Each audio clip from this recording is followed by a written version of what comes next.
Unfortunately, my Chaggy shirt is in the wash.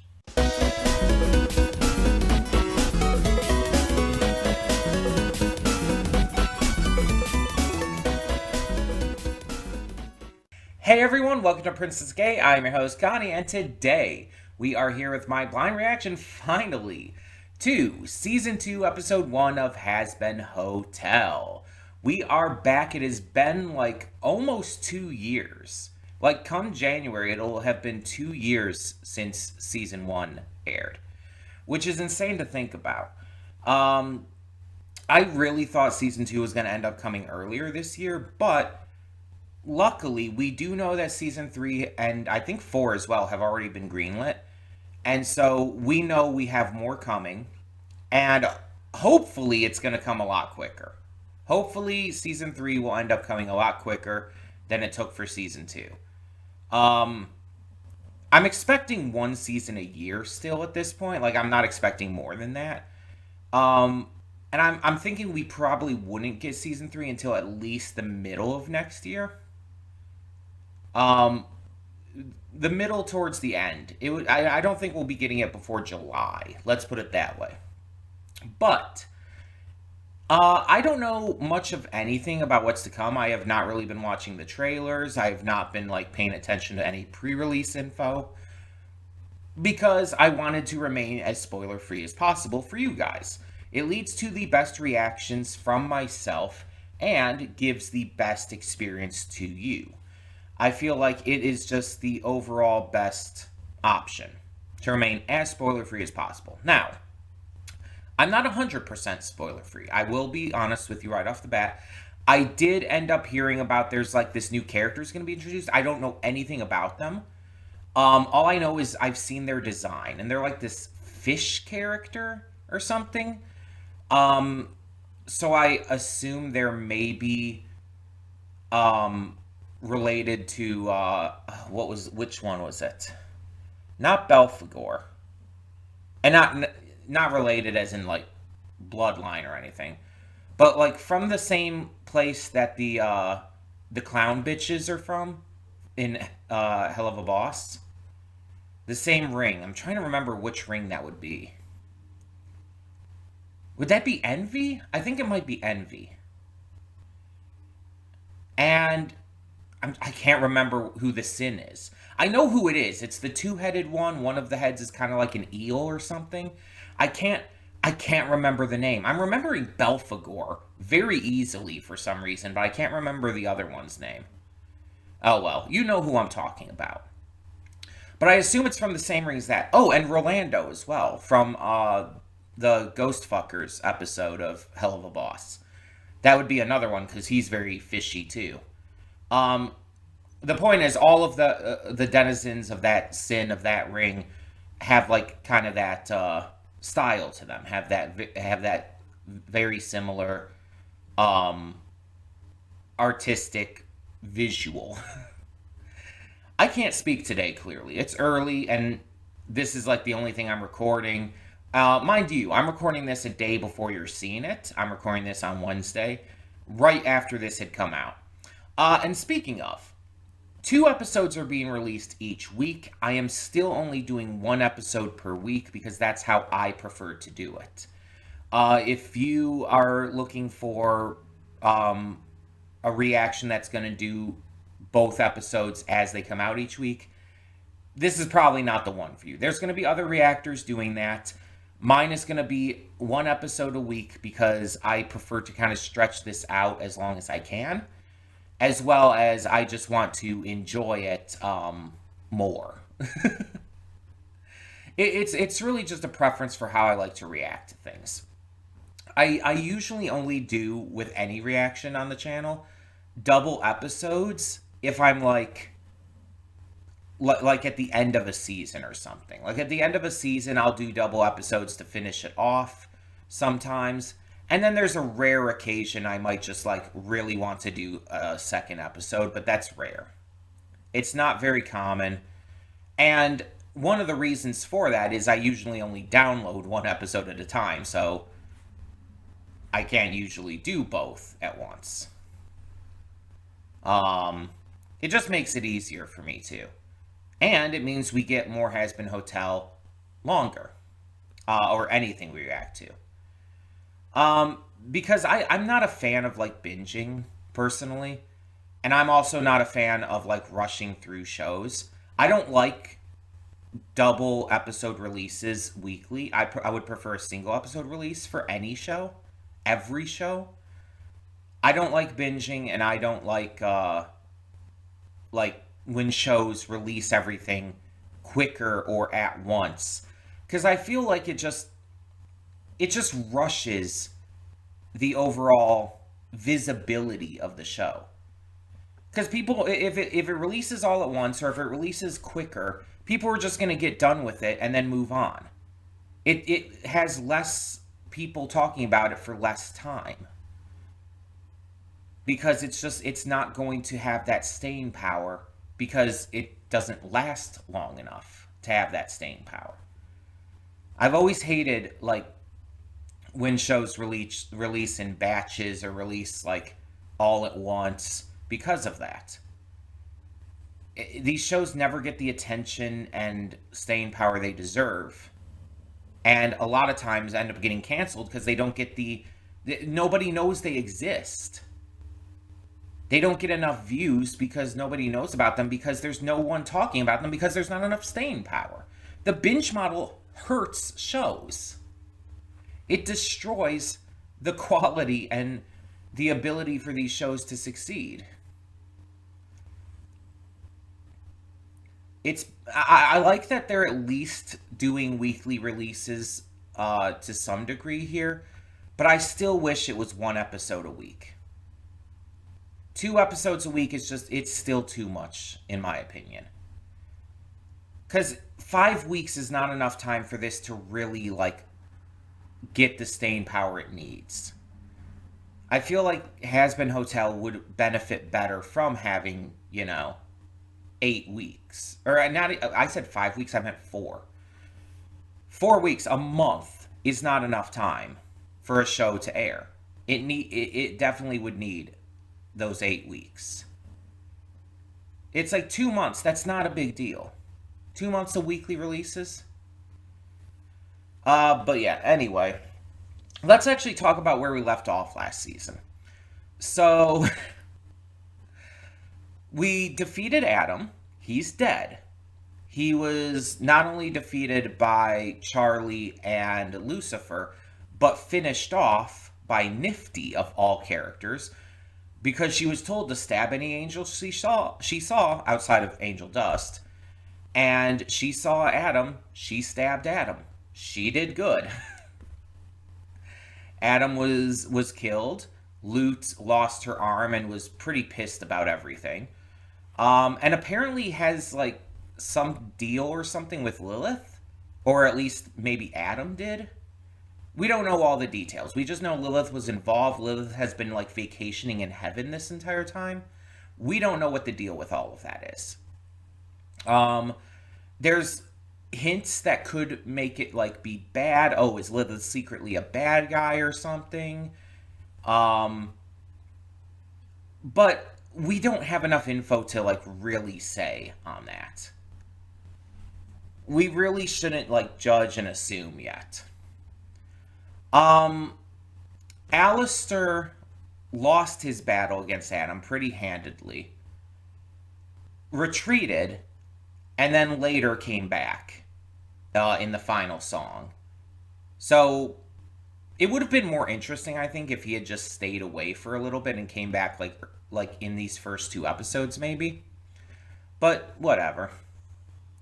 One other thing I do know about this season is I do know the V's are going to be like the main antagonistic force. I do know that because that was like announced, I think, like right when season 1 ended. That is something that I was not able to avoid. I do know that. I don't know, like, I assume Vox is going to be like the main one because he's already the main one. But I don't know like any details about it. But hell, I'm more than excited to see more Vox and Velvet. I could use less of, the bitch. But we'll deal with that. Angel's in a much better place thanks to Husk, and I am hoping that helps with things. Now, one thing I really want to see this season is I want to see a Nifty song.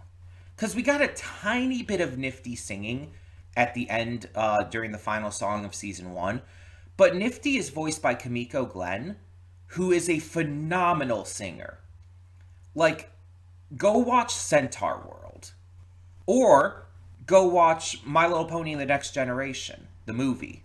Not the series that came after Make Your Mark, but the movie The Next Generation. She in the movie, she's Izzy Moonbow, and she has a phenomenal song in that film. Fit Right In, I believe it's called. But Centaur World, she really gets to show off her pipes, and her songs as Horse are next level good. Like, full body chills, tears welling up in the eyes level of good. So I really want to get a Nifty song in this because she deserves it. Like, she's probably one of the better singers in this series. And we haven't heard her sing yet. Well, not really. Like, I think I said my favorite singer based on the songs we got in season one was Jeremy Jordan because of like his performance it as Lucifer in which song was it? Not the Hell's Greatest Dad one, the other one. The ballad one with Charlie. I can't think of the name of it, but you know what I'm talking about. But yeah, I think that was my favorite vocal performance in season one. But honestly, if Nifty had a good song in season one, that would have probably overtaken it, if I'm being completely honest. I genuinely think like she's that good of a singer. And Jeremy Jordan like is like really up there in terms of the singing talent we have in this series. But the big thing we need to talk about with where season one left off is that Charlie's plan worked. Her hotel worked. Sir Pentious died, sacrificed himself to Adam in order to try to, continue their defense of the hotel. But he was resurrected in heaven. Sir Pentious was redeemed with a selfless sacrifice. Charlie's plan worked. And she doesn't know this yet. The only people who know this are Sir Pentious, Sarah, and Emily. And Sarah is not going to want to say anything. Sarah's kind of a bitch. She's not going to want to say anything. She's not going to even want to admit it or acknowledge it. But I'm hoping that this kind of turns her around a little bit. That this allows her to see that Charlie was right. And allows her to understand that she's been unfair in everything. Emily, like, we already saw her reaction at the end of season one. She's over the moon for this. She was on Charlie's side the entire time anyway. So we know she is going to be like best friends with Sir Pentious. I'm very curious to see what happens with Sir Pentious in heaven. And I assume the rest of the hotel, I assume they're going to find out. I just think it's probably going to be towards the end of the season.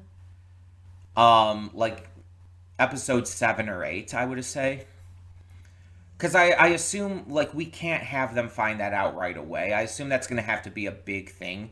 We're probably going to see Sir Pentious in heaven, like, a couple times before that. But I don't think we're going to actually get the revelation for Charlie and them until near the end. Now, I assume this is going to be 2 songs per episode again. And so I'm also going to be thinking about the song rankings and everything. And at the end of the season, I will probably rank all of the episodes and all of the songs separately. And we will hopefully really enjoy this. I'm very excited. I've been waiting for this forever. I loved season 1. Luckily, we have had some Hell of a Boss and other stuff to bridge our gap in between. And hopefully we'll be getting Hell of a Boss season 3 next year. Hopefully, we really don't have any news on that yet, but that's my hope. So we're just gonna see how this all ends up going and kind of hope for the best. So let's get into this and check out episode 1. Hold up just a sec. Before you click that link down in the description below to get to today's video, I want to remind you of all the awesome content we have both on this channel and the Princess of Gaming channel. Let's check it out.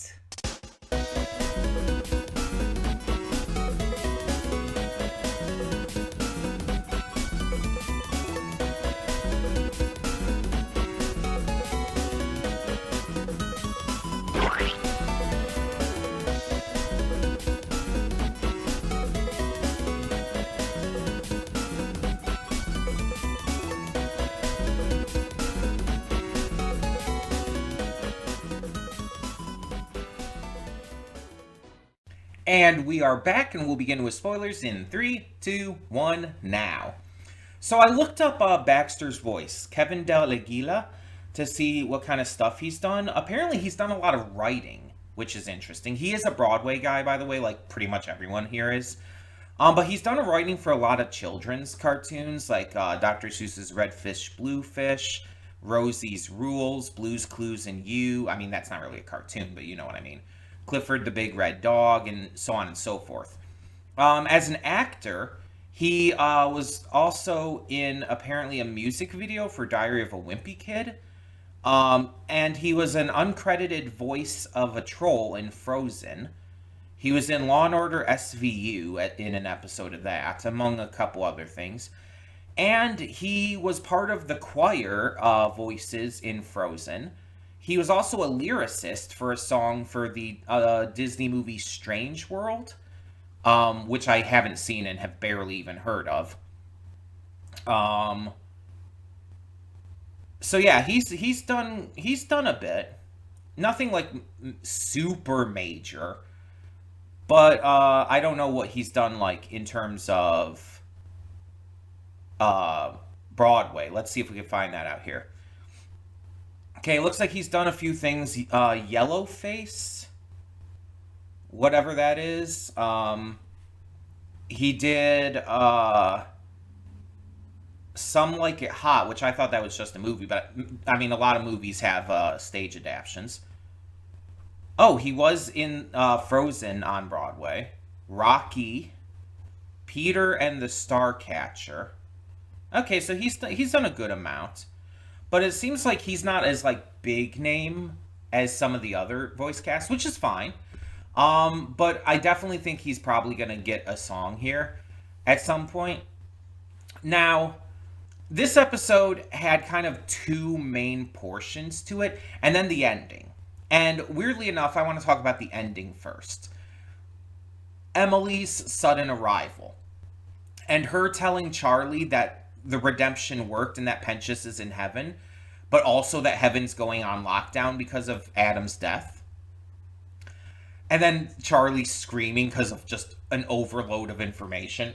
Perfect response, by the way. I am really surprised. I really did not think Charlie would find out that Pentious was redeemed until the end. Or, again, at least close to the end.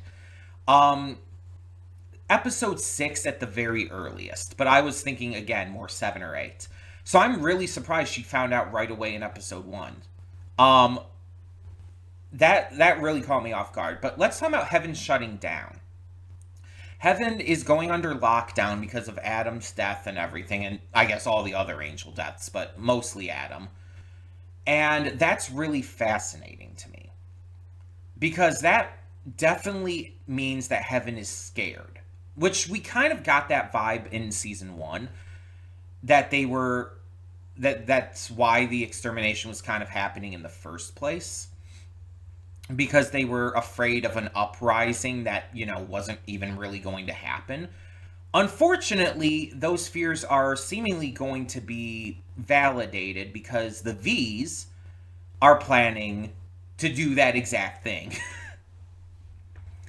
And let's talk about that now. So we have the two sides, like I said, to this episode. We have the Hazbin side and the V's side. And this basically shows on the Hazbin side the aftermath of everything and the explosion of notoriety and popularity that the hotel has gotten. On the V side, it introduces us to their grand master plan, what they're trying to do, specifically Vox, and gives us even a little bit of a backstory on Vox. So let's start with the Hazbin side. So, yeah, dealing with the aftermath of the entire battle against Adam and everything and Adam's death, the Hazbin Hotel has blown up. Of course, we know that the original hotel was destroyed, but the new hotel is up and running, and it's gotten a huge surge in popularity that is really hard for them to handle. A lot of new guests are checking in, but a lot of people are just there for, the juicy scoop. They're there to get the information and to find out if Charlie's just, this cool angel killer, basically. Charlie, meanwhile, is just depressed as fuck. She's not doing well. That's an understatement, I know. But she's in a very bad place because of everything that had happened. Mostly the loss of Pentious, but you gotta realize one of her little goat dudes, one of her little friends, I can't remember their names right now, but one of them died too. And then there were just like, a bunch of other randos dying. Most of the Egg Boys, all but one of them died. It's like, Charlie's going through it. Pentious was the big one, of course, and mind you, his was a self-sacrifice that did get him redeemed, which Charlie knows now. But during most of this episode, she didn't. She just thought he died. She just thought he was done for. She had no reason to believe that he would have gotten redeemed. Like, she's in pure panic mode, and she's not dealing with it well. She's overcompensating for her depression and her just overwhelmed emotions at everything that had occurred. She's overcompensating by trying to act like nothing's wrong. But she's not doing well at it because it leaks through constantly. From calling Baxter the new Pentious and even getting his name wrong multiple times, to just her constant like freaking out and stuttering and just breaking apart generally. she's not good at handling stress and pressure, which is fair. I'm not either. I've talked about this briefly on the channel before, but I do very poorly under pressure. I tend to like break down really easily. And for me, I don't like go crazy in the same way that she is. When I have a hard time with pressure and stuff like that, I tend to get very quiet. And I've talked about this before. It's kind of a similar reaction to when I get angry. I tend to get very quiet, and I get like very unresponsive to anything around me. And if I have the opportunity, I tend to also run away and cry. This is a big factor in what caused a lot of my depression back in the day. My suicidal tendencies back when I was, I say back when I was younger, it was over a decade ago, so yeah, Jesus. Wow. I feel old now, thanks. And I'm blaming myself, by the way. Not blaming any of you. I'm making myself feel old. But, yeah, it's like, I went through a huge bout of that, and a lot of it was due to a lot of pressure that was put on me at the time. I was working at Wendy's at the time, pressure from my father and just other things in general, and it led me into a spiral that caused me to be in a very bad place. And I was seeing a lot of myself in Charlie in this episode.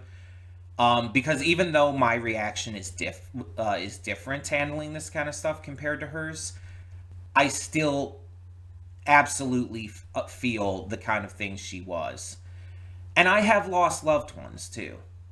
Obviously in very different ways, but I've had multiple family members who have died, and I've had to deal with that, and it's not fun. It's not a good feeling at all. And it shouldn't be, mind you. It should never feel good if a family member dies, unless, I don't know, they're like super fucking abusive and terrible. But, like, for specifically loved ones, like, you should always be fucked up over that. As harsh as it sounds, it's like, you should be fucked up if someone you love dies. If you're not, there's a problem, I would say. But yeah, it's like, I definitely saw a lot of my own, like, kind of like inability to handle stresses in her. And definitely brought back some feelings I haven't had in a while. We'll leave it at that. Um, but we also see that Vaggie, and I'm going to call her Vaggie for now, she is trying to find a new name. Because specifically Adam gave her this name, and it's also a really gross reason that she was given the name. But it is weird to like have a character change their name suddenly, but I think it's also really important to showcase this. I think it's just like really important and great to showcase this because even though this is not like trans representation or anything, um it's something that can connect to trans and non-binary people who do change their names or just kind of anyone who does. There are people, by the way, who aren't trans and non-binary who just change their names for one reason or another. But like there's a lot of connection you can still make to that. Because I mentioned my own journey with that, which wasn't much of a journey, but I mentioned the reaction. It's like when I came out as trans, I changed my name to Connie. And although it's not like a legal name change yet, I still have not gone through with that because I think it costs money and it's very time consuming and I'm very anxious about that. But the point is, um, I changed my name very quickly when I came out.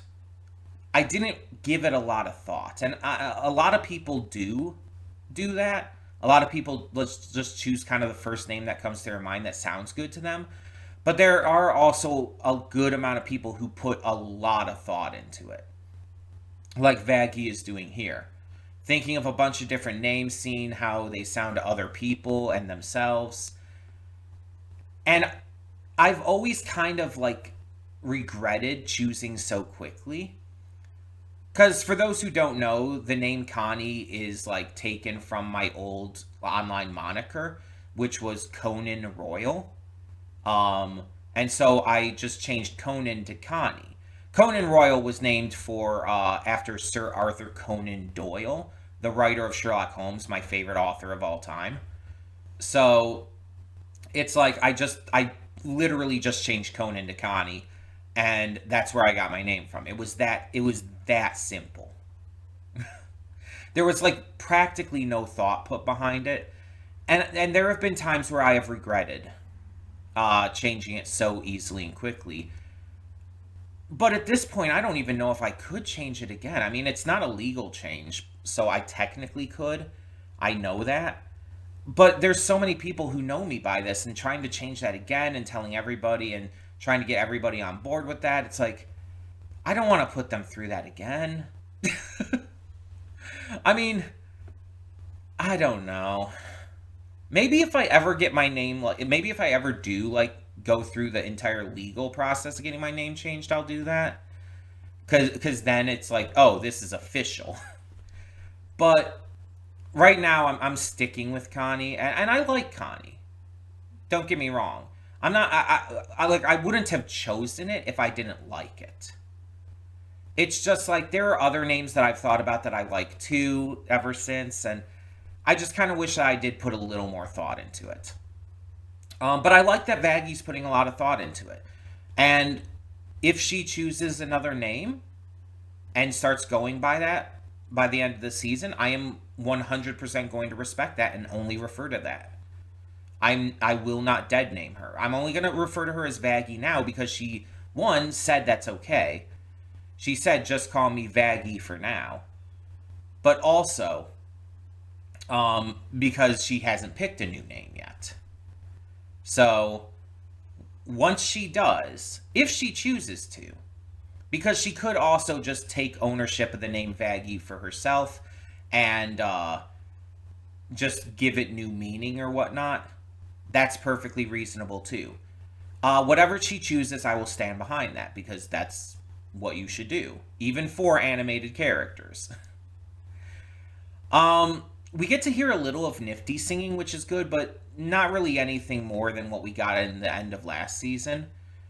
I really want a Nifty song, like an actual song that has her singing, like either like as the main vocal or one of the main vocals. I can deal with her having a duet with someone, but I want her to at least be one of the main vocals for a song where she's singing consistently and gets to really show off her chops. We see that Alistair at the point is doing practically nothing, and I think it's because he can't. Like, in terms of, like, his powers, I think he's kind of crippled right now because of his staff getting broken. But I think it's also kind of fucked with his mind a little bit that he was bested like that. So he's, like, kind of, like, just not doing anything because of it. It's kind of, like, given this almost, like, mental block to him. And he's, like, I feel like he's probably afraid, He would never admit to that, but I think that's what's going on. And I'm all for Alistair getting a lot more character to him because I've made it no secret he's probably one of my least favorite of the main cast.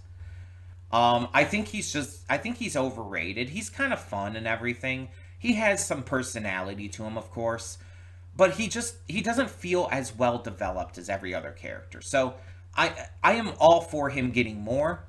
And if they actually work on him a lot more in this season, I would really, really be good with that. Hell, maybe they'll actually, like, delve into the depths of him and maybe even, like, give him some sympathetic backstory stuff. That would be really cool. Baxter is interesting so far. He's kind of like this little mad scientist dude. Kind of reminds me a little bit of Dexter from Dexter's Lab. Just, crazier. So I can dig him so far. We don't get a lot with him, but he's choosing to stay at the hotel as an experiment. He doesn't believe it can work, but is absolutely willing to find out for himself. And you know what? I gotta respect that. He is a scientist. That is his thing, and he's using the scientific method to determine if his hypothesis is correct, which is what you do. He's fully open to being proven wrong, as any scientist should be, but he's genuinely trying to see for himself, and you have to give credit for that. I'm very curious to see where Baxter goes as a character. I like the little bits with Cherry Bomb, like actually missing Pentious as well, and actually showing that she had started to fall for him. That's really cute. That is actually really cute, and it adds a little more depth to her, which I definitely think was needed. So I really can't wait to see how she reacts to finding out Pentious is, redeemed in heaven. That could be really good. There's just a lot of great stuff going on. Things are really being set up well. We got set up with Charlie and her father and talking about Lilith and stuff, so they're building on that little sneak peek we got of Lilith in season 1. And there's just like so much being set up here. But let's talk about the V's, our main villains of the season. The V's are enacting a new plan, led by Vox, who is definitely the leader of the V's. Like, that's just undeniable. Even though Valentino and Velvet would probably deny that, we know he's the leader. And that's because he was a cult leader when he was alive. That's a fascinating bit of info. You would have thought he would have been a reporter or something, and that's why he ended up becoming what he is in hell. But no, he was a cult leader. Which also kind of makes sense and tracks. Because television, people have, like, referenced how television can kind of feel very culty nowadays, especially in terms of, like, well, what we see in this episode. news networks reporting and twisting news to fit their narratives. Let's be honest, Fox News in a nutshell. Right wing news networks are infamous for this. And that is very clearly what Viv and the team are uh, like making fun of and mocking with Vox's portrayal. I mean, even his name, it's Vox, like Fox. Like, come on. That's, I mean, obviously it has a different meaning as well, um, related to television stuff, but still. It's like, that's just so fitting. um, and we see that he's getting the other two, like, on board with this plan very easily. Valentino's kind of an idiot, so he's just kind of buying into it without too much prodding. Velvet is very smart though, but even she sees value in this for her brand and her fashion and whatnot. So she's on board as well. Um, and I'm very curious to see like how they continue to work towards that plan, like what they continue to do outside of what we saw in this. We see that they're doing what they always do, like bringing in new talents and then discarding them just as quickly. But we also see that they're specifically spreading intentional misinformation about the Hazbin Hotel in order to just generally sow discontent. It's a way for them to get people on their side and make their planned attack on Heaven more valid. But again, this is kind of proving Heaven's paranoia about this all correct. Because if it wasn't for this, and wasn't honestly for what happened last season with the fight against Adam and all, like, there wouldn't be an uprising against Heaven. That just wasn't on the plans to happen. But because now people in heaven or in hell have seen that it is possible to kill angels and that the status quo can be changed, they feel, the V's especially, that they can change it. And Vox's entire goal here is to basically become what he was before in life, a cult leader, a god of sorts. And again, with Velvet and Valentino being swayed to join that enterprise, they're being promised that kind of title as well. Though, let's be honest, as any cult leader would, Vox would clearly still have them under his foot. He would still be the leader, you know? But yeah, it's really fascinating. And I wonder if we're going to get like Valentino and Velvet's backstories and find out what they were in their human lives as well. That would be really cool. Um, Now, I do know, like, leading up to this season, because we knew that the V's were going to be the main villains, there have been people who have actually been, like, questioning online if any of the V's got redeemed, who would it be? And my gut instinct tells me Velvet, because she seems like the least evil of them. Like, don't get me wrong, she's still a bad person, like I made very clear in the reaction. She's still evil, but she is the least. Like, especially now that we know Vox was a cult leader, Vox is horrific. And he's okay with that. Valentino is a rapist piece of shit. It's like, yeah, Velvet has done some bad stuff. The love potion stuff, as an example, obviously very bad. Like, even the embodiment of lust isn't about that shit. We saw that in Hell of a Boss. Even Asmodeus does not like the concept of love potions. But nonetheless, she's still the least bad of the three. So my gut instinct tells me she'd be the most likely. Vox is not happening. Valentino being redeemed, I don't want that. And that might be like a selfish thing as someone who has been sexually assaulted, but I don't want him redeemed. I don't feel like there's anything in him that should or could be.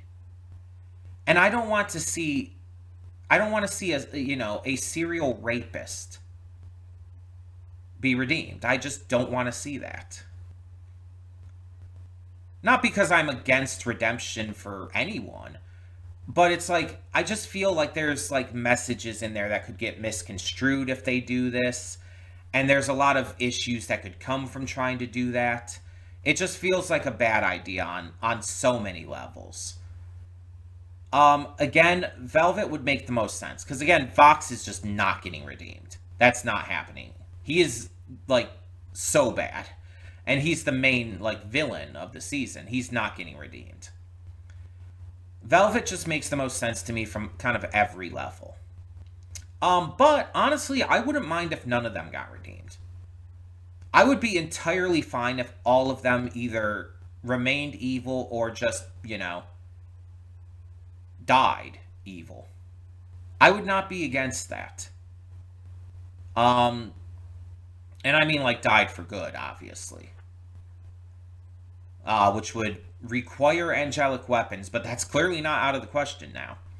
Um, but it's interesting that Vox is actually telling both of them to calm the fuck down with their bullshit lately.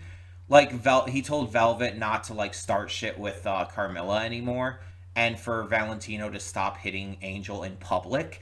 It was very specifically in public, so Jesus, not much better, but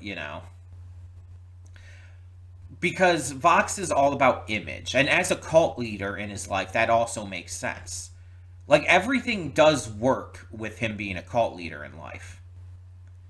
Because image is definitely important for that kind of thing, because that's how you get more people to join your fucking cult.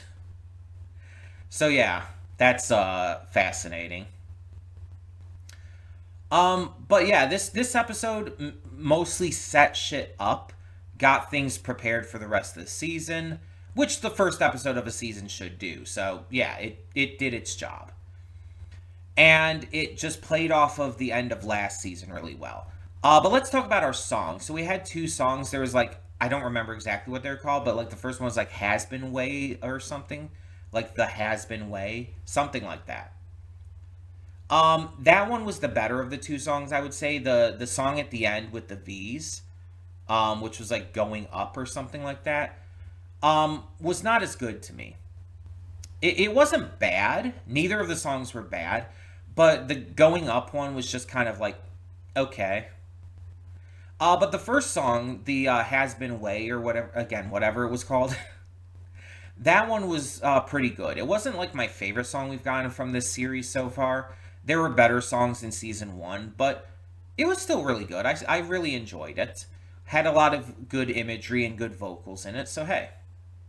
Um, Starting off pretty good. Nothing amazing yet in terms of music, but I enjoyed it. Of course, my opinion could also change on multiple re-listens, because obviously I'm going to be hearing these songs many more times.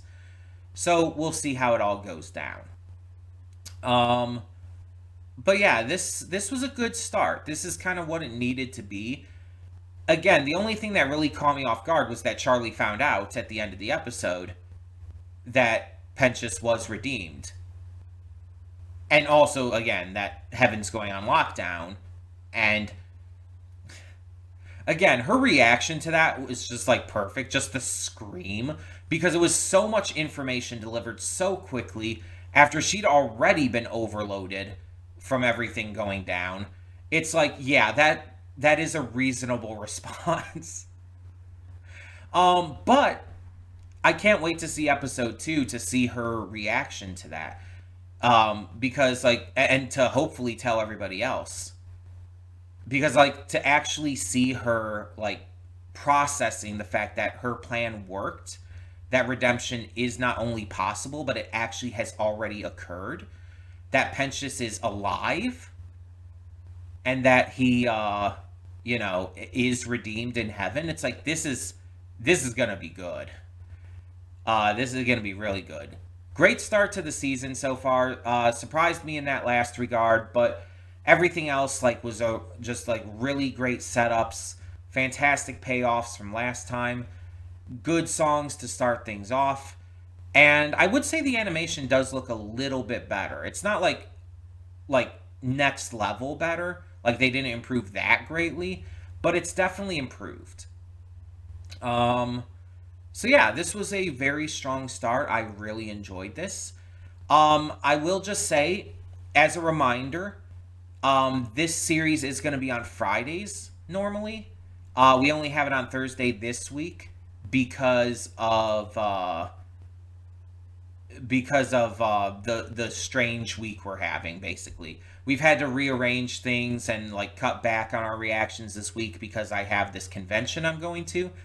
The day you're seeing this, actually, I'm going to be going to the convention. You're seeing this on Thursday, and that's the day the convention starts. So, by the time this goes up, I'll already be there. I'll be in Detroit for the convention. So, yeah, I'm excited to have fun this weekend, but I hope you really enjoyed this. Let me know your thoughts. And again, with not just episode 2, but with all episodes that are coming, because it's going to be, once again, 2 a week, no spoilers, please. Do not spoil me on anything that's going to happen, on any songs, on any big plot points. I'm going to be really, really doing my best to avoid that elsewhere. Do not spoil me on that shit. Because that shit kind of pisses me off. Like, spoilers piss me off. And especially for a show like this, I feel like I really, really don't want to be spoiled on this series. So, you guys might be watching ahead, and you guys might get, like, far ahead of me. You'll probably be done with the series by the time I'm on, like, what, episode 4? So, no spoilers. At all. But tell me in this video what you think of episode 1. What are your thoughts on this start to the season? And, yeah, did you enjoy it as much as I did? Did you like the songs? What were your thoughts on the songs compared to me? I would love to hear your thoughts, so let me know. And thank you, as always, so much for tuning in. I'm Connie, and I'm signing off. See y'all next time.